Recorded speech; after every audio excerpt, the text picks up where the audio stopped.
8ஆம் இடமும் சுத்தமாக இருக்கணும். அது மட்டும் இல்லாமல் முக்கியமான காரணமாக 12ஆம் இடம் அயன சயன ஸ்தானம் சொல்லுவாங்க. அதாவது படுக்கை சுகஸ்தானம். தூக்கம்னு அர்த்தம் இல்லை இது. சயனம்னா தூக்கம்னு அர்த்தம் இல்லை. படுக்கை சுகஸ்தானம். 12ஆம் இடம் படுக்கை சுகஸ்தானம். அதுவும் கெடக்கூடாது. அது கெட்டு போயிருந்ததுன்னா ஒரு லக்னத்துக்கு 12ஆம் இடத்துல எல்லாம் நல்லா இருக்குங்க. லக்னங்கிற கன்னி லக்னம் இருக்குது, 12ஆம் இடத்துல சூரியன் இருக்கார், கேது இருக்கார் அப்படின்னாக்கா அவங்களுக்கு சரியான முறையான படுக்கை சுகம் கிடைக்காது. எவ்வளோ உத்தமமான மனைவி இருந்தாலும், எவ்வளோ அழகான மனைவி இருந்தாலும், இல்லை எவ்வளோ நல்ல கணவர் இருந்தாலும் அவங்களுக்கு உத்தமமான கணவர் மனைவின்ற தாம்பத்திய சுகம் கிடைக்காது. அப்போது 12ஆம் இடத்துல பாவகிரகங்கள் 1க்கு மேலே இருந்ததுன்னா அது நாசமாக போயிடும். நான் சொல்கிறேன், இந்த 2, 4, 7, 8, 12 பாவகிரகங்கள் இருந்தால் தோஷம். அதில் ஒரே இடத்துல 2 இருந்தால் அந்த இடம் ரொம்ப நாசம். தோஷம் மீறி போச்சுன்னா அது நாசமாக போயிடும். அந்த மாதிரி இருக்கக்கூடாது. அப்படி இருந்தால் அவங்களுக்கு இது கெட்டு போயிடும்னு அர்த்தம். ஒருவேளை சில பேருக்கு 7ஆம் இடம் உச்சமாக கூட இருக்கலாங்க. அப்படி உச்சமாக இருந்தாலும் 12ஆம் இடத்துல 1க்கு மேற்பட்ட பாவகிரகங்கள் இருக்குமே ஆனால் இந்த உச்ச பலனை விட இந்த நீச்ச பலன் தான் நாசமாகும் அவங்க வாழ்க்கையில்.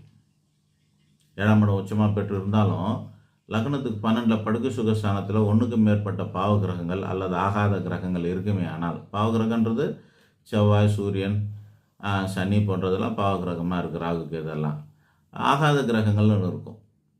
எது ஆகாது அப்படின்னாக்கா சரலக்கணம் சிரலக்கணம் அப்படின்னு சொல்லும்போது சரலக்கணத்துக்கு 11ஆம் அதிபதி ஆகாது, சிரலக்கணத்துக்கு 9ஆம் அதிபதி ஆகாது, உபய லக்னத்துக்கு 7ஆம் அதிபதி ஆகும். இந்த கிரகங்கள் போய் 12 உட்காந்தா கூட அந்த இடத்த நாசம் பண்ணிவிடுங்க. ஸோ இந்த மாதிரி ஏதாவது 1க்கு மேற்பட்ட கிரகங்கள் அங்கே இருக்குமே ஆனால் அவங்களுக்கு அந்த சுகங்கிறது இருக்காமல் போயிடும். முறையான சுகன்றது கிடைக்காம போயிடும். ஸோ இதெல்லாம் ரொம்ப முக்கியமாக தான் இருக்குது. இவ்வளவும் பார்த்து ஒரு சுத்தமான ஜாதகத்தை தேடி எடுக்கிறது ரொம்ப ரொம்ப கஷ்டமான விஷயந்தான். அப்படிலாம் இருக்குது. ஆனால் நிறைய இருக்குது, நிறைய பேருக்கு நிறைய இருக்குது, நிறைய கிடைக்குது, இருக்குது, வாழுறாங்க, எல்லாம் வாழ்ந்துக்கிட்டு தான் இருக்கிறாங்க. ஒரு ஆளுக்கு எப்படி இருக்கும், இன்னொரு ஆளுக்கு அப்படியே தான் இருக்கணும். அதுதான் முக்கியம்.